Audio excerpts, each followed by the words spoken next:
Evaluation है, एक बड़ी परंपरा है जो उनके माध्यम से आई है।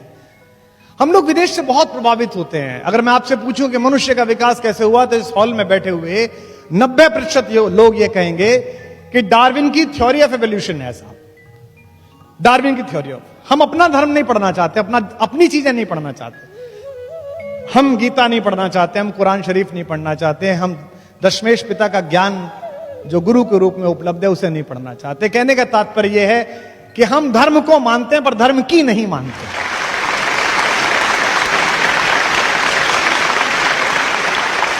लेकिन आप ध्यान से देखें तो भारत में जो दशावतार की परंपरा है, जो हजारों वर्ष पहले, लगभग 5-6 हजार वर्ष पहले, तो इसकी कार्बन रेटिंग के प्रमाण है जिसके लिखे जाने के। डार्विन तो अभी आए हैं 100-200 साल पहले, वो बताकर गया है कि मनुष्य कैसे बना। जैसे डार्विन क्या कहता है, पश्चिम क्या कहता है कि जीवन सबसे पहले कहां शुरू हुआ? जल में शुरू हुआ, पानी में शुरू हुआ। हमारा पहला अवतार कौन है?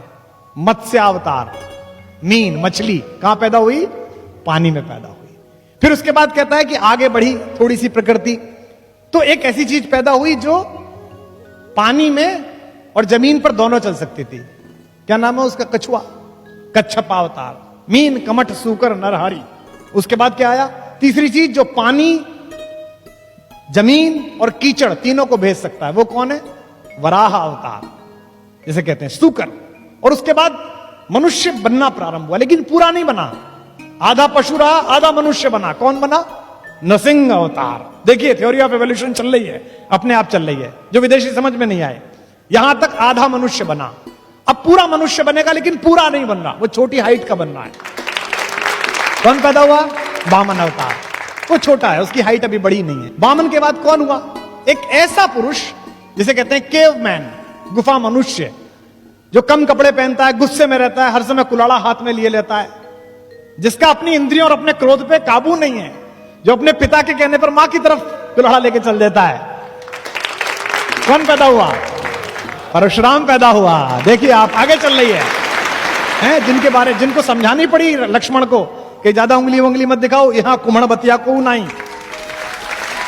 परशुराम के बाद एक ऐसा मनुष्य पैदा हुआ जो है तो दीप्ति में परशुराम जैसा, लेकिन जो ज्यादा सामाजिक है, जो मर्यादा समझता है, जो इस प्रकृति में अब जो आगे चलेगा उसका नियामन करने आया है, उसकी मर्यादा स्थापित करने आया है। उसका नाम हुआ मर्यादा पुरुषोत्तम राम, जो पैदा हुआ। तो एक तरीके से डार्विन की थ्योरी के साथ साथ आगे बात चल रही है। लेकिन राम कैसे हैं?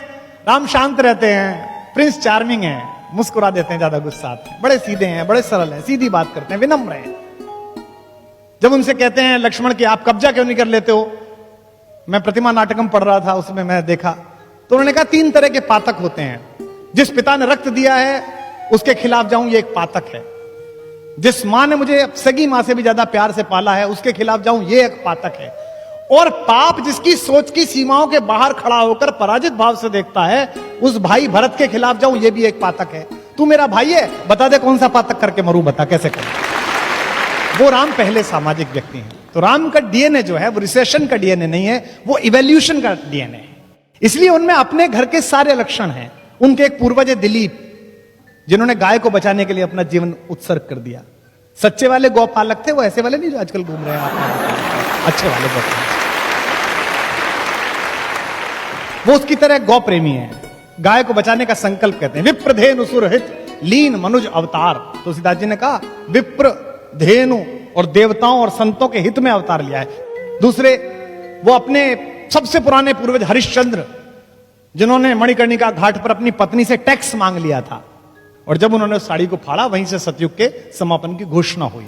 उनका पूर्वज है वो, उसकी तरह है वो, अपने पिता की तरह बात पर अड़ जाने वाले हैं। अगर एक बार कोई बात कह ली है तो वो ही करना है। उनके एक और पूर्वज है भगीरथ, जिन्होंने हजारों वर्षों तपस्या की। मैं गया था हर्षिल में, बापू ने बुलाया था, मुरारी बापू ने अपनी कथा में कविता पाठ के लिए।